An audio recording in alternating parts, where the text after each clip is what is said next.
వాక్యం చదువుకున్నా. 18వ కీర్తన 16 వచ్చిన భాగాన్ని చదువుకున్నా. ఉన్నత స్థలములలో నుండి చేయి చాపి ఆయన నన్ను పట్టుకొని మహాజలరాశులలో నుండి తీశాను. ప్రార్థన చేసి జీవమిగిలిన ప్రియ పరలోకపు తండ్రి, కృతజ్ఞతలైనా మీరు మాట్లాడిన మాట శ్రేష్టమైనది. ఇంతవరకు మరలా తిరిగి మాట్లాడబోతున్నాం. అందుకు వందనాలు చెల్లిస్తూ వచ్చిన ప్రతి బిడ్డను మీరు ఆదరించండి, దీవించండి. యేసుక్రీస్తును ప్రార్థించి వేడుకొనుచున్నాము తండ్రి. Amen. Hallelujah. Praise the Lord. క్రీస్తునందు ప్రియ దేవుని పిల్లరా, చదవబడిన వాక్య భాగంలో దేవుడు తన యొక్క మాటను వ్యక్తం చేస్తూ మాట్లాడి ఉన్నారు. ఆయన ఉండే స్థలం శ్రేష్టమైంది, దాన్ని ఉన్నతాస్థలము అని అన్నాడు.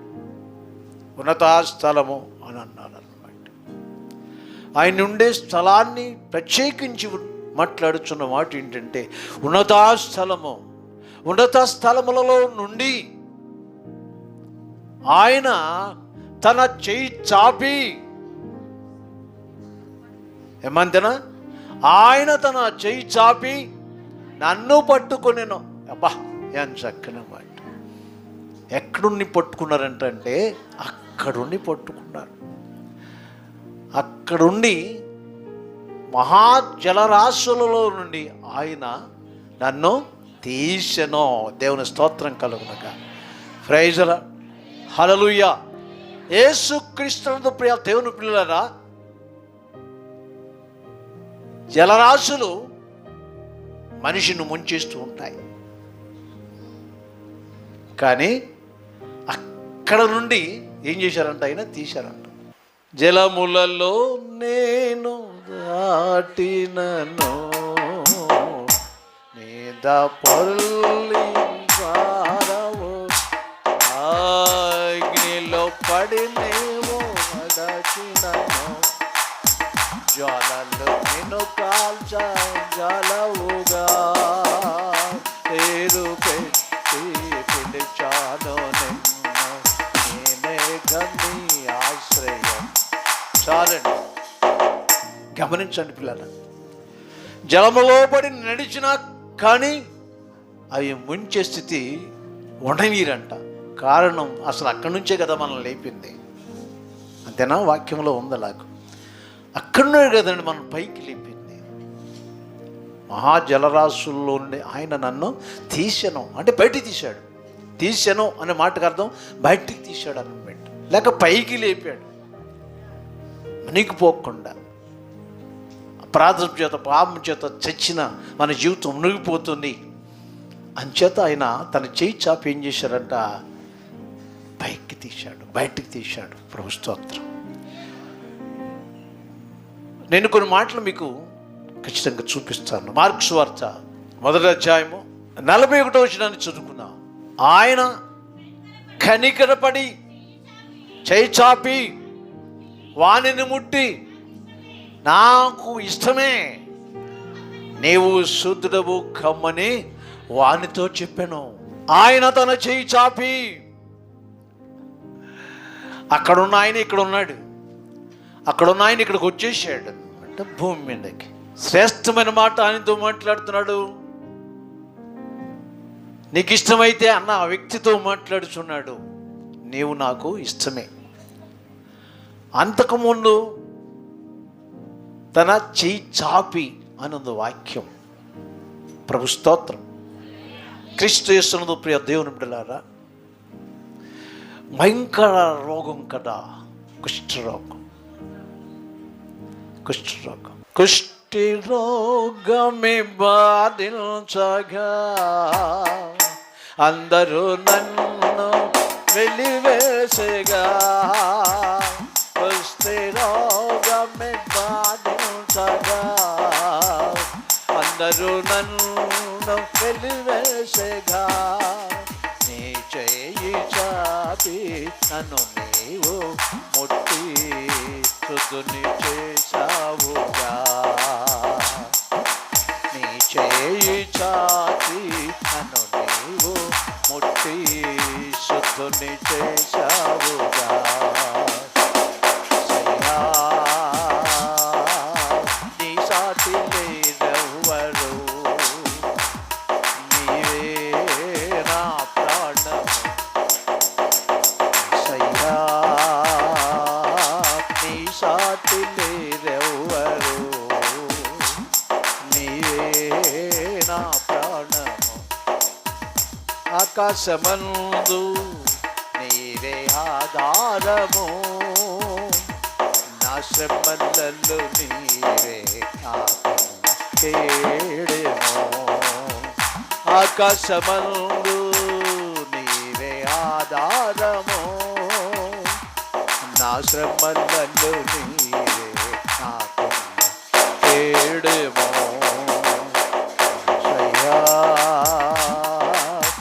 సాటి లేరెవ్వరు, నీవే నా ప్రాణము. ఆమేన్. గమనించండి పిల్లరా, ప్రభు అయినట్టు యేసుక్రీస్తు వారికి సాటి అయిన వారి లోకంలో ఎవ్వరు లేరు, ఎవ్వరు లేరు. శ్రేష్టమైన నామం తనది యేసు. ప్రభు స్తోత్రం కలుగునగా. Praise lord. చక్కని మాట ప్రభు సెలవిస్తున్నారు, మంచి మాట. అది నాకు ఇష్టమే. కుష్ఠరోగి ప్రాధేయపడి, ప్రభువానికి ఇష్టమైతే నన్ను శుద్ధుని చేస్తావా అని అడిగారు, కూడుకున్నాడు అనమాట. నేను ఎవరికి ఇష్టడనే కాను, సమాజం నన్ను దూరపరిచింది, సవాసం నన్ను దూరపరిచింది, సంఘం నన్ను వెలివేసింది, అందరూ కూడా నన్ను దూరంగా ఉంచారు. నీకు ఇష్టమేనైనా ఒక్కసారి నన్ను జ్ఞాపకం చేసుకో ప్రభు, నీకు ఇష్టమైతే నన్ను శుద్ధి చేయను అయినా అని అన్నాడు.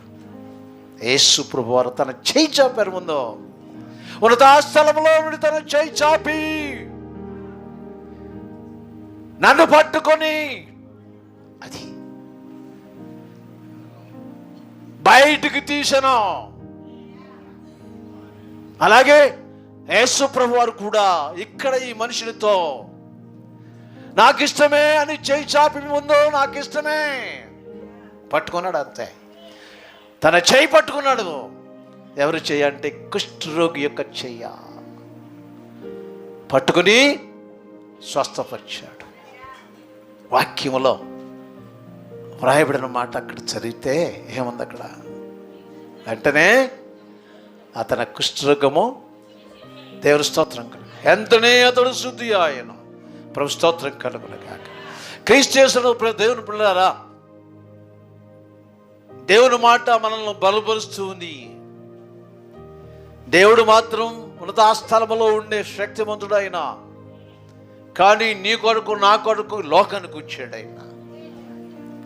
ఇక్కడికి వచ్చినా తన చేయి చాపుతూనే ఉన్నారు.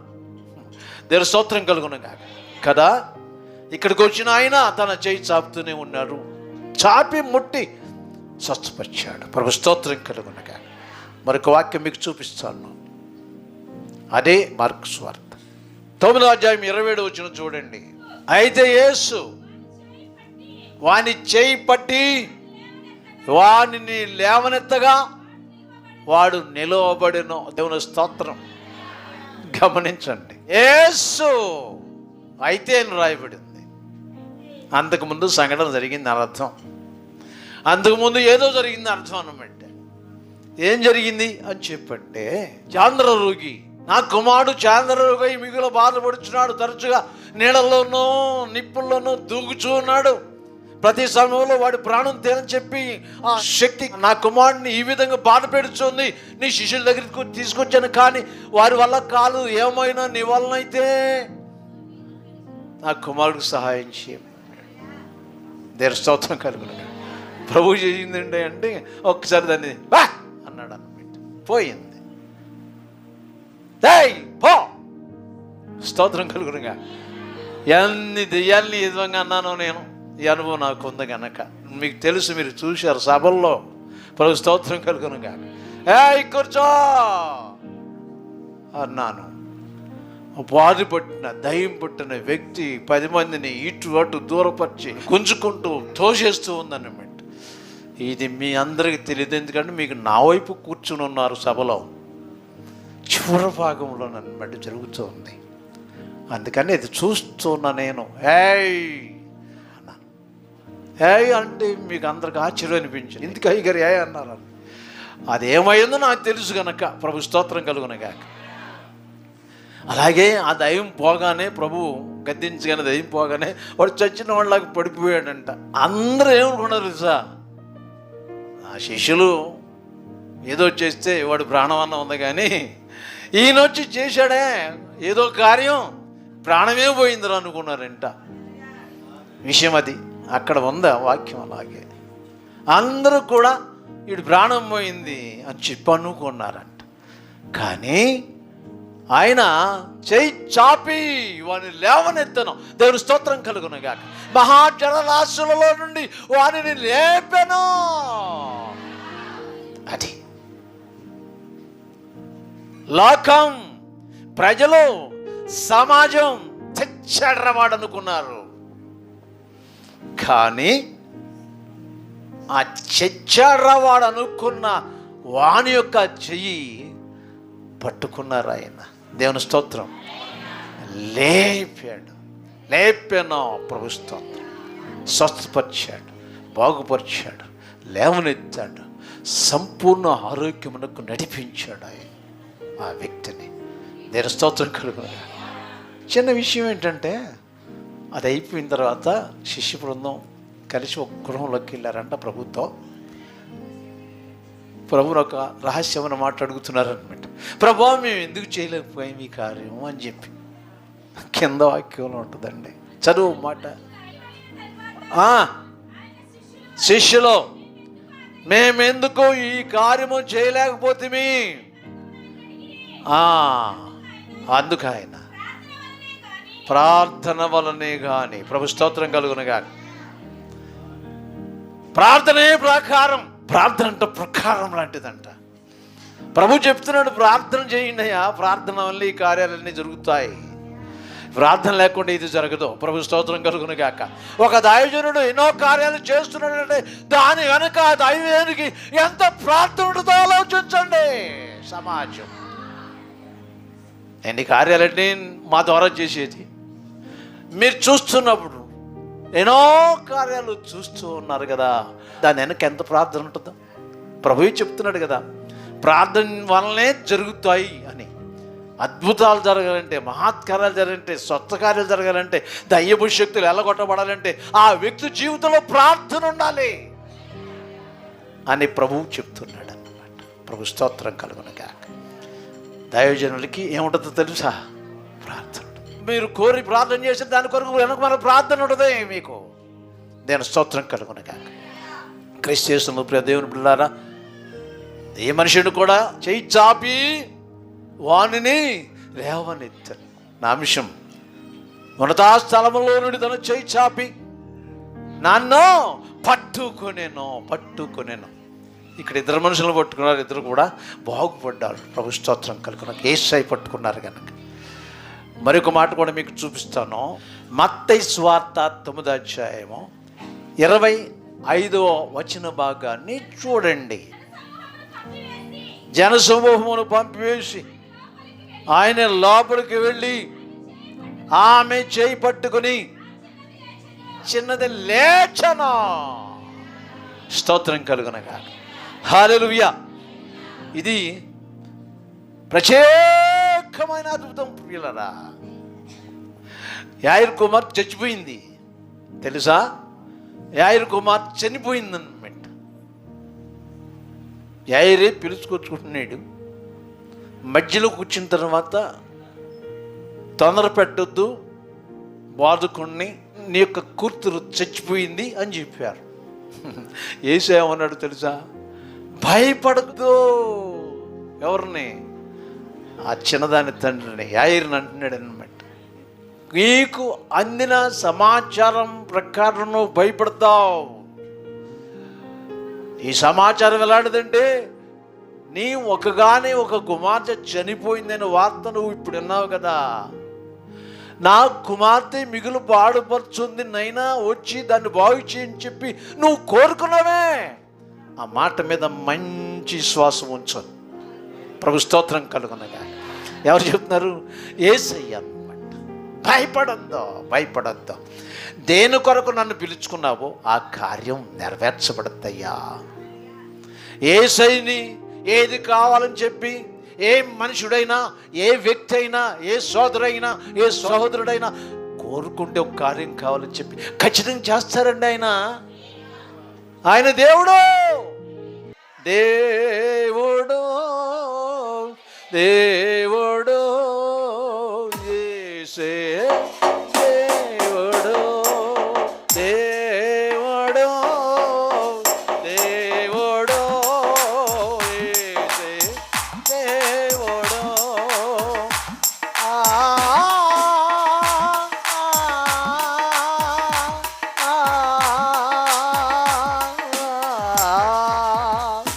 హల్లెలూయా హల్లెలూయా హల్లెలూయా. భూమిని లోకపు పునాది లేనప్పుడు, ఈ భూమిని పుట్టింపక మునుపు, లోకపు పునాది లేనప్పుడు దేవుడు యేసే దేవుడు. దేవుని స్తోత్రం కలుగునగా. దేవుడండి అయినా. అందుకనే చేయి పట్టుకుని ఏం చేశాడు? ప్రాణం పోయినా భయపడకుమో, నీవు నమ్మకం ఉంచు అన్నాడు. అక్కడికి వెళ్ళేసరికి గొలిచేవారు, ఏడ్చేవారు ఉన్నారంట. పొరపాటున్నాడు, తాలుడి నన్ను లోనికి వెళ్ళండి, ఆ చిన్నది నిద్రిస్తుంది అని చెప్పారు. యేసు ప్రభు చెప్పిన మాటకు కూడా ఆయన ఎగతాళి చేశారంటండి. చనిపోయిన సంగతి మాకు తెలుసు, ప్రాణం పోయిన సంగతి మాకు తెలుసు, నువ్వు వచ్చాము తప్పుకోండి, ఆ చిన్నది నిద్రపోతుంది అని చెప్తున్నావు. అంత జ్ఞానహీనులమా, అంత తెలియని వాళ్ళమా? మాకు తెలీదా? చచ్చిపోయిన మాకు తెలీదా? మేము నాడి చూసాం బాబు. ఏమంటారు? మేము నాడి చూసాం, నాడి కొట్టుకోలేదు, మాకు తెలీదా ఏంటి? చచ్చిపోయిందండి, నిద్రపోతుందని చెప్తున్నాం ఏంటి అని ఎగతాళి చేశారంటండి యేసు ప్రభు వారిని. దేని స్తోత్రం, హల్లెలూయా. వీళ్ళందరూ సిగ్గుపడతారన్న సంగతి ఆయనకు మాత్రమే తెలుసు, కానీ వాళ్ళకు తెలియదు. వారందరూ ఇస్మయం పొందే కార్యం నేను చేయగలను అన్న సంగతి వారికి తెలియదు అని యేసు ప్రభు గుంటూరులోనికి వెళ్ళారు. వెళ్ళిన ఆయన ఏం చేశారంట? ఆమె చేయి పట్టుకున్నారు. ప్రభు స్తోత్రం కలుగునగా. ఏం పట్టుకున్నారు? ఆమె చేయి పట్టుకోగానే ఆమె లేచను. చచ్చిపోయిందండి, చాలాసేపు అయిందండి, కొంత సమయం గడిచిపోయిందండి. ప్రభు స్తోత్రం కలుగునగాక. ఇప్పుడు ఈయన ఏం చేశారంట? యేసు ప్రభు వారు చేయి పట్టుకున్నారు. చేయి పట్టుకొని తిరిగి వచ్చింది ప్రాణం. ప్రభు స్తోత్రం కలుగునగాక. హల్లెలూయా. మరణమే నన్ను మృంగేయగా, శరీరము కుళ్ళి కసిల్చగా, మరణమే నన్ను మృంగేయగా, శరీరము కుళ్ళి నశించగా, లాజరు బయటకు రమ్మని పిలువగా, ప్రాణము తిరిగొచ్చెగా, లాజరు బయటకు రమ్మని పిలువగా, ప్రాణము తిరిగొచ్చెగా. యేసయ్యా నీ సాటి లేరెవ్వరు, నీవే నా ప్రాణము, ఆకాశమందు నీవే ఆధారము, నా శ్రమలలో నీవే నాకున్న కేడేము. దేని స్తోత్రం కలుగునగా. యేసు ప్రభునందు ప్రియ దేవుని పిల్లలారా, సహవాస సంగమా, అలాగే ఈ వాక్య పరిచర్యనిచ్చిన ప్రియ దేవుని బిడ్డలారా, ఒక్కసారి యేసుక్రీస్తు యొక్క శక్తిని గురించి ఆలోచించండి. ఆలోచించండి. ఏం చేస్తానని చెప్పి అభయం ఇచ్చి వస్తారు, అది చేస్తారంతే. ప్రాధేయపడి కోరుకున్నాడు యాయిరు, వస్తున్న పద అన్నారు. నైనా ఒక్క కుమార్ చచ్చిపోవటకు సిద్ధంగా ఉంది నైనా, రా రా రా, ఒకసారి నీ చెయ్యి ఆమె మీద ఉంచు నైనా, బతుకుద్దేమో అని చెప్పి నేను అనుకుంటున్నాను, పదయ్యా అన్నాడు. పాపం పిడుగులాంటి వార్త ఇంటి దగ్గర నుంచి వచ్చి చాలా దూరం వచ్చేసారు. బాధకుండా శ్రమపరచుద్దురు, నీ కూతురు చచ్చిపోయింది అని చెప్పారు. ప్రభు అన్నాడు, భయపడొద్దు. ఒకే మాట అన్నాడు, భయపడొద్దు. స్తోత్రం.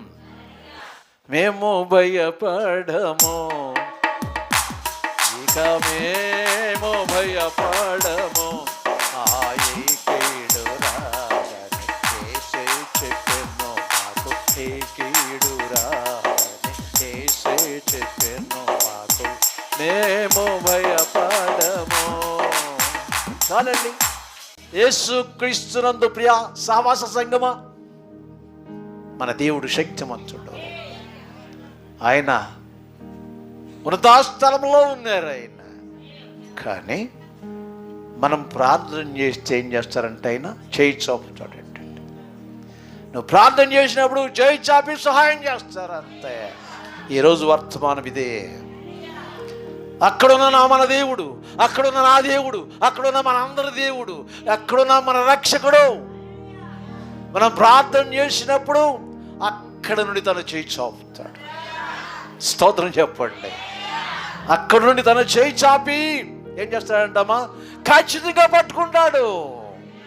భయపడద్దు, నాకు మార్చే, భయపడద్దు, నేనున్నాను అని చెప్పి చేయి చాపి పట్టుకుంటాడు.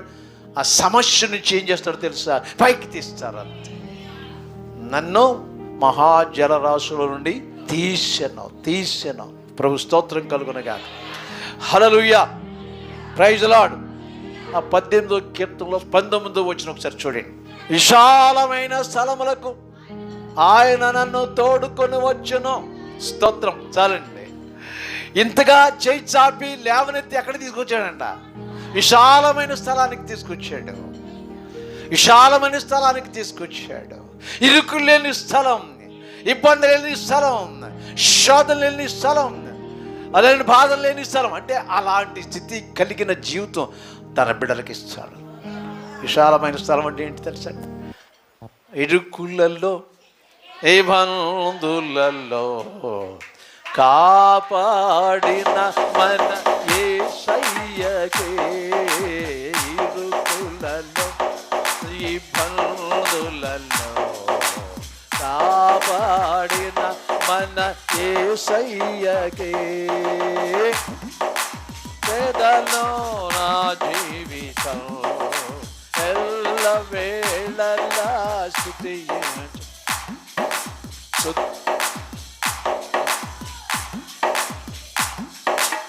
ఎల్లవేళలా స్తుతించెదం, స్తుతి చెల్లించెదము మనము. స్తోత్రారుడైన చాలు. ఆమేన్, ఆమేన్, ఆమేన్. ఇరుక్కులు బయటికి తీసుకొస్తాడు అంతే, ఇబ్బందులు బయటికి తీసుకొస్తాడు. పాటలో ఉన్న భావం అదే. ఇరుకులలో ఇబ్బందులలో కాపాడిన మన యేసయ్యకు దేవుని స్తోత్రం కలుగునగా. ఎలా కాపాడతాడంటే అయినా చేయి చాపి పట్టుకుని లేవనెత్తుతాడు అంతే. చేయి చాపి పట్టుకుని లేవనెత్తుతాడు అంతే. బయటికి తీస్తాడంటే శోధ నుండి, ఇరుకు నుండి, ఇబ్బంది నుండి, అలాగే బలహీనత నుంచి, బాధల నుంచి పట్టుకుని లేపుతాడు. అలాగే బయటికి తీస్తాడు. శాంతి సమాధానం ఇవ్వటం, విశాలమైన స్థలమునకు ఆయన నన్ను తోడుకొని వచ్చాను. అది ఈ సంవత్సరం అంతా కూడా అలాగే నిన్ను ప్రభుని దేవుడు నడిపించును కాక. మీ గృహాలను, మీ కుటుంబాలను, మీ బిడ్డలను విశాల స్థలములకు నడిపించును గాక. దేవుడు ఆ కార్యం మన పక్షంగా, నీ పక్షంగా, మీ బిడ్డల పక్షంగా చేయును గాక. యేసు క్రీస్తు నామ మహిమార్థంగా మనం జీవిస్తున్నాం కదా. మనం ఆయన బిడ్డలం. ఆయన కుమార్తె కుమారులం కదా. అంచేత ప్రియ దేవుని బిడ్డలారా, దేవుడు తన హస్తము చాపి ఏం చేస్తారంట, ప్రతి సమయంలో కూడా పైకి లేపుతూనే ఉంటారు. ఆయన భయపడద్దు. ప్రభు స్తోత్రం కలుగునగాక. Praise lord. నూతన సంవత్సరం ఉన్న 24వ సంవత్సరం, అంతేనా? 23 వెళ్ళిపోయింది, 24వ సంవత్సరం. యేసయ్య మన చేయి పట్టి నడిపిస్తూ ఉంటారు, అంతే. ప్రభు స్తోత్రం కలుగును. అలాగే మీ యొక్క జీవితాల్ని దేవుడు నడిపించును గాక. ప్రార్థన చేసుకుందాం. జీవమిగిలిన ప్రియ పరలోకపు తండ్రి, మీరు ఇచ్చిన ఈ ప్రత్యేక సందేశం కొరకు వందనాలు చెల్లించుకుంటున్నాం. తప్పకుండా ఈ సంవత్సరం చివరి దినాల వరకు కూడా ప్రతి కుమార్తె కుటుంబాన్ని మీ చేయి పట్టి నడిపిస్తూ ఉండండి నాయన. ఆదరిస్తూ ఉండండి, కాపాడుతూ ఉండండి, భద్రపరుస్తూ ఉండండి నాయన. సహాయం చేయండి. యేసుక్రీస్తును ప్రార్థించి వేడుకొనుచున్నాము తండ్రి. ప్రభువైన యేసుక్రీస్తు కృపా, తండ్రి దేవుని ప్రేమ, పరిశుద్ధాత్మ దేవుని సహస్సరిది మనకును ప్రభువును ప్రేమించబడలకు సదా తోడి ఉండి నడిపించును గాక. ఆమేన్.